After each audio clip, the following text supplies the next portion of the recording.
Aloha everyone, what is really good my dudes? Today is February 7th, 2022, and we got another RuneScape update for y'all. Today is the War's Reckoning event, a new Slayer event leading up to the Slayer update at the end of the month. So without any further ado, let's jump right into the video. Let's go!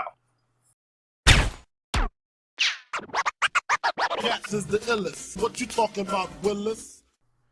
Alright guys, before we get into that, I just want to quickly mention that starting tomorrow, February 8th, there's a new Prime Gaming drop in which you can claim 2 Umbral chests, each guaranteeing a super rare quality Treasure Hunter prize, as well as a currency pack which contains 200 rune coins and 35 Treasure Hunter keys. Alright, with that, let's look at War's Reckoning. As I said, this is a lead up to a Slayer update that will require 95, 105, and 115 Slayer to take on the new creatures. In preparation, War is offering a bunch of boosts to help you reach those goals. Starting off, we have Safe Deaths. This is an upgrade from the free death bonus that allows you to respawn with all of your items intact instead of having to reclaim them, though it is not available for hardcore Ironman or free-to-play players. You'll also experience double Slayer and Reaper points for the duration of the event, and a reduced Marks of War cooldown, and your invention drain rate is cut in half. You also have an increased luck on the rare drop table. Slayer XP is increased by 50% for tasks,